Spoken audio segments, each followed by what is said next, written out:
Hey there, thanks for tuning in again. Got another bourbon tasting for you today. I'm kind of excited about this one.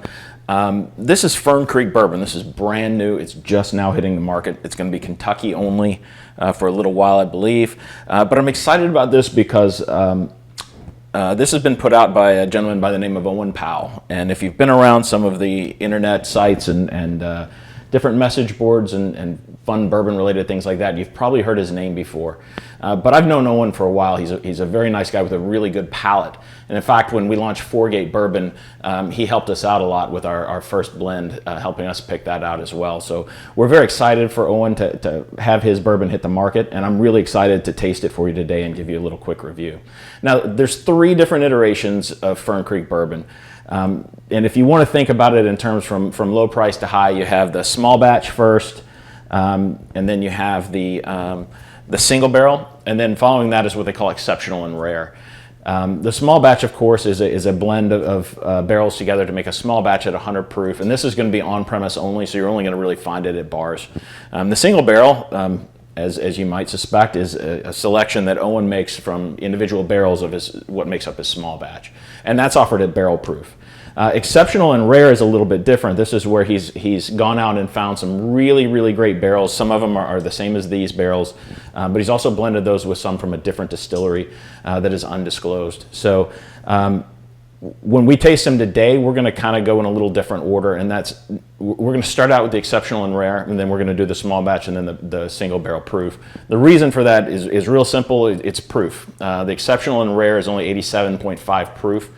That kind of, it's hard to go from a high proof to low proof and not have it feel a little bit thin and have a little bit of an issue getting the flavors and stuff out of the taste. So I'm going to go ahead and start out with that one. And then we're going to do the small batch, and then we're going to do the single barrel. And I'm just going to kind of give you my tasting notes and what I think about them.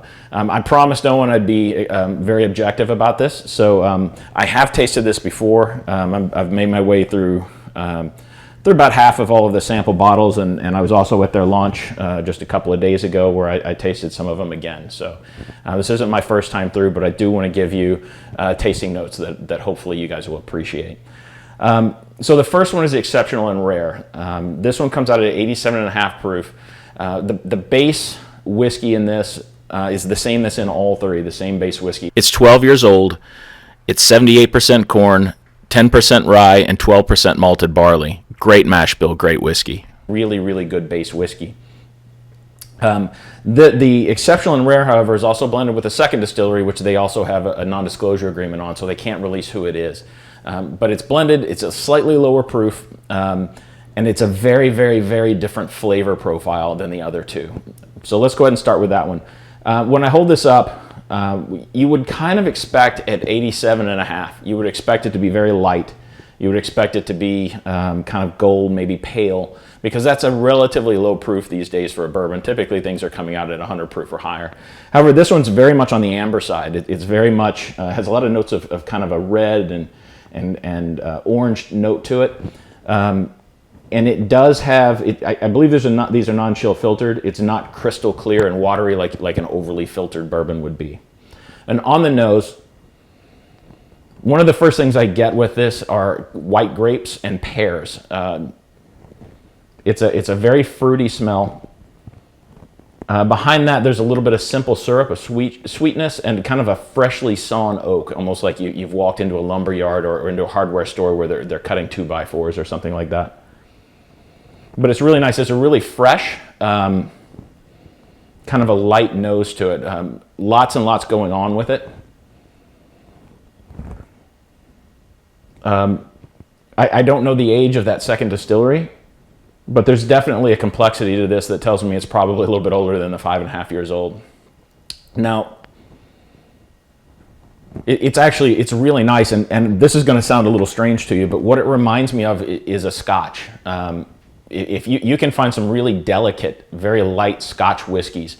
Now, what you don't get is the grassiness from that single grain of malted barley that most Scotch comes from. But what you do get is that light fruit.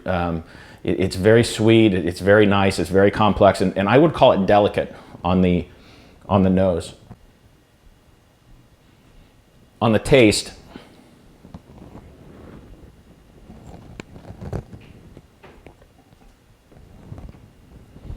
It's very sweet on the tip of the tongue, but that quickly becomes a kind of a combination of some savory spices and those orchard fruits again. Now, this time it's more in that pear and green apple than the white grapes. Reminds me of being almost in a brandy distillery. Very well balanced, and that viscous mouthfeel is really nice, and there's this kind of baking spice surrounding it, so it's almost like having a apple pie type of flavor, something along those lines. The finish on this, I would call it kind of medium and short. It's slightly dry. It does make you want to pick it up or grab a water and have a little sip of that. There are barrel tannins in it. You can taste the oak, you can taste the barrel, but they don't turn bitter at the end, which is sometimes the failing. I know with this 5.5 year stuff that is in a number of different places right now, it can turn very bitter on the tail end of it. So it's really up to your blender to try to make that go away, and you do that by either adding water or blending it with other whiskeys, whatever the case may be. In this case, I think he's done it very well. He combined 2 different whiskeys, and that bitterness that you often get on the end of this is just simply not present. So this is I really call this a very delicate and very well balanced and very well blended whiskey. I really like it. I think it says on his website this is going to retail for about $179. I really do like this. I think this is a very worthy of its name, exceptional and rare. And this one came from batch number 1. I do not know, this was 87.5 proof. I do not know how many batches there will be, but I do know that the batches are going to vary depending on what kind of whiskey he's able to source. Again, this is all sourced whiskey. He's not distilling at the moment. Moving on to the small batch. Now, this one is only going to be sold on premise, and the reason for that is that it's 100 proof. It's the lowest cost of these, and according to Owen, it makes it a little bit more approachable. If people want to try this in a bar, they don't have to drop $25, $30 just for a pour of it. I also like it because as a small batch as opposed to a single barrel offering, people who are going to make cocktails out of this, it's not going to overprice them on cocktails, and it's also going to be very consistent, which is what a bartender or mixologist is really going to be looking for. But this is going to retail for about $59. However, again, you're only going to find it in a bar. It's 100 proof. It uses that 5.5 year Kentucky straight bourbon. It's 78% corn, 10% rye, and 12% malted barley. Now, where the last one was very amber, when you take the appearance of this one, this is definitely more on the golden side. It is kind of slightly oily, and I don't mean that in a bad way. I mean that you can kind of see those different barrel particulate, not really the particulates, but the oils and the fatty acids maybe that kind of give bourbon a little bit of depth, and it gives you a good mouthfeel as well. On the nose, this one is also fruity. There's a little bit of that white grape, but this one tends more towards oak and pepper than the exceptional and rare did. There's also a note of a licorice with a kind of a tint of cinnamon on the back end of that.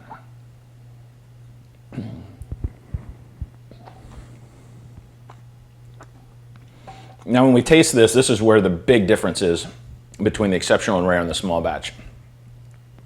Because there's a rye pepper kind of spiciness, but it's on the tip of the tongue and on the periphery of the palate.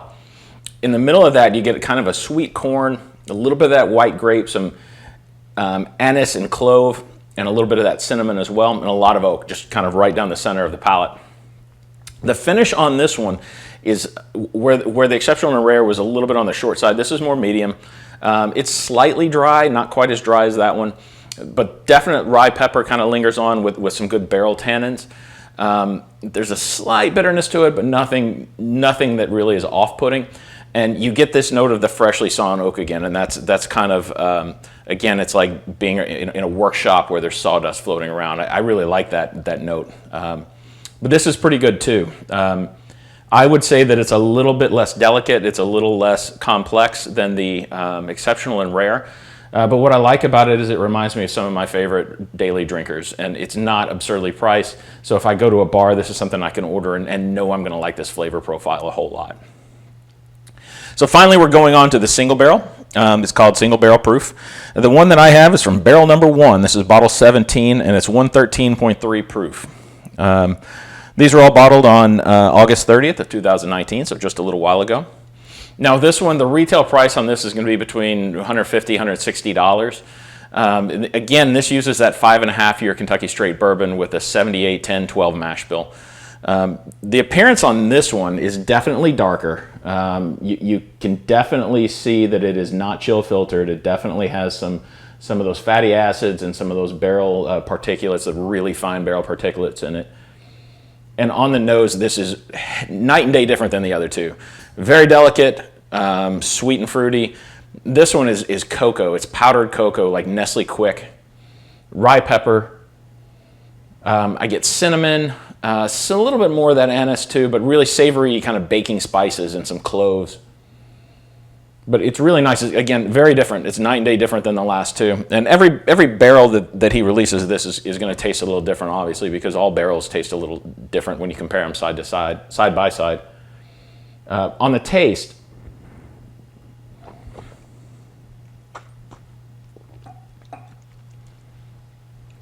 again, it's a good mouthfeel. You definitely get a little bit of the proof on this. There's no ethanol notes to it. It's not alcohol forward. But I really get that sweetened powdered chocolate, something I want to make chocolate milk out of. As opposed to the flavors in the other one, if you've ever had white pepper instead of black pepper, that's kind of where this one is going to. But there's a really nice kind of earthy leather and tobacco to this. Kind of an oily, it reminds me of being in a really nice library with lots of fine books and leather.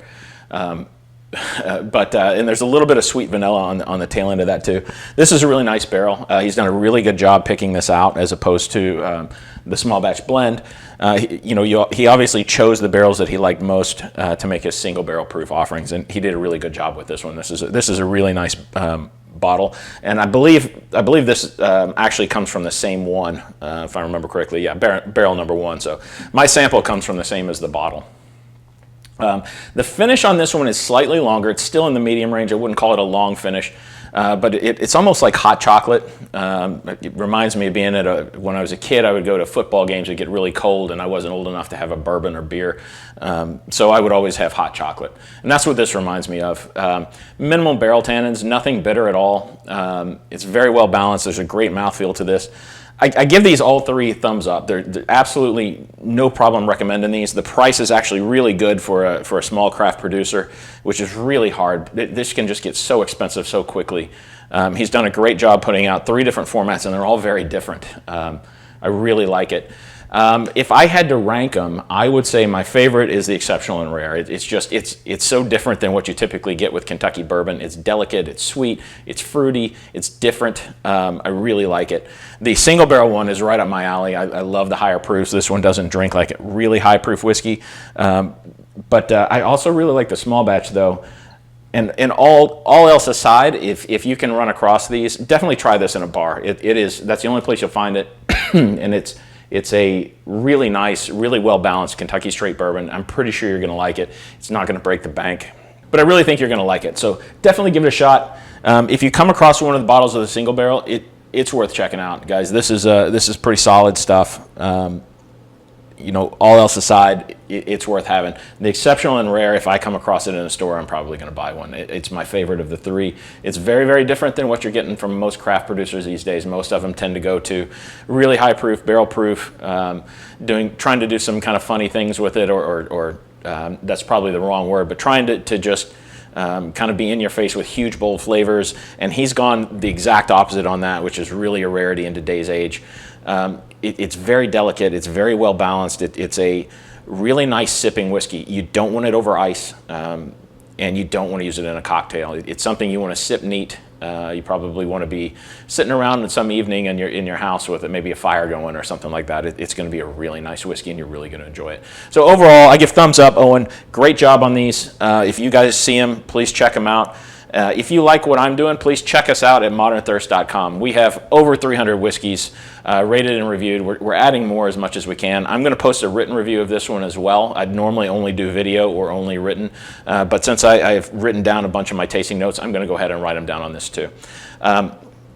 Check us out, and again, if you like what we're doing, please consider supporting us at Patreon. So it's patreon.com/ModernThirst. If you can just pledge $1 a month, at $2 a month, that would be fantastic. We're probably going to have some challenge coins here near the end of the year, so the Patreons will get first come, first serve on that based on your level of giving. If that's something that interests you, please consider going there, checking it out, and supporting us. Otherwise, please like and subscribe. We really appreciate it. Thanks for watching, and have a great day. Cheers.